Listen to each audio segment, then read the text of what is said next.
Hi guys, welcome to my channel. వీడియోని అయితే last వరకు చూసండి, చాలా ఇంట్రెస్టింగ్. ఇప్పుడంతా మంచి సీరియల్ ఫేమ్ రిషి సార్ అయితే ప్రతిరోజు సోషల్ మీడియాలో యాక్టివ్గా ఉంటూ ఏదో ఒక వీడియో, ఫోటో ఇలా ఖచ్చితంగా ప్రతిరోజు కూడా షేర్ చేసుకుంటూ ఉంటాడు. సార్ అయితే సినిమాలలో ఎంత బిజీగా ఉన్నా కూడా ఫొటోస్ అండ్ వీడియోస్ అయితే షేర్ చేసుకోకుండా మాత్రం ఉండలేరు అనమాట. ఫ్యాన్స్కి ఎప్పటికప్పుడు తన లేటెస్ట్ అప్డేట్స్ అయితే ఇస్తూనే ఉంటారు.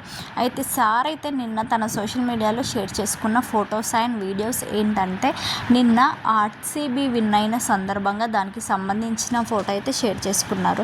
అదేంటంటే, నిన్న బెంగళూరులో ఆర్సీబీ విజయం సాధించిందని చెప్పేసి రిషి సార్ పెట్టుకున్నాడు. దాంతోపాటు హార్ట్ బ్రేకింగ్ న్యూస్ ఏంటంటే, ఈ సెలబ్రేషన్స్ చేసుకుంటారు కదా, సో ఆ సెలబ్రేషన్స్ చేసుకునే టైంలో చాలామంది అయితే గాయపడ్డారట. దానికి తోడు ఇంకా కొందరు చనిపోయారు అన్నట్టు కూడా తెలుస్తుంది.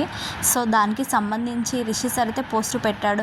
ఆర్సీబీ గెలిచిందన్న హ్యాపీనెస్ కంటే వాళ్ళు అలా ఇంజూర్ అయ్యారని చెప్పేసి నాకైతే ఎక్కువగా బాధగా అనిపిస్తుంది. హ్యాపీనెస్ మూమెంట్ ఎంజాయ్ చేసుకుని సెలబ్రేషన్ చేసుకునే టైంలో ఇలా చేయడం అస్సలు బాగలేదు. ఫ్యాన్స్ అయితే సెలబ్రేషన్స్ చేసుకునే టైంలో ఇలా జరిగింది అంటూ రిషి సార్ అయితే చాలా ఎమోషనల్ అవుతూ తన సోషల్ మీడియాలో పోస్ట్ అయితే షేర్ చేసుకున్నాడు అనమాట.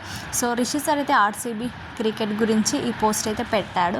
ఆ పోస్ట్కి సంబంధించి నేను కూడా ఫొటోస్ అయితే పెడతాను, మీరు కూడా చూసేయండి. మీకు ఈ వీడియో నచ్చితే లైక్ చేయండి, షేర్ చేయండి. ఇలాంటి వీడియోస్ అయితే మరిన్ని చూడాలని అనుకున్నట్లయితే మన ఛానల్ అయితే సబ్స్క్రైబ్ చేసుకొని బెల్ ఐకాన్ని క్లిక్ చేయండి. బెల్ ఐకాన్ని క్లిక్ చేయడం వల్ల ఏ వీడియో పెట్టినా సరే ముందుగా నోటిఫికేషన్ అయితే మీకే రావడం జరుగుతుంది.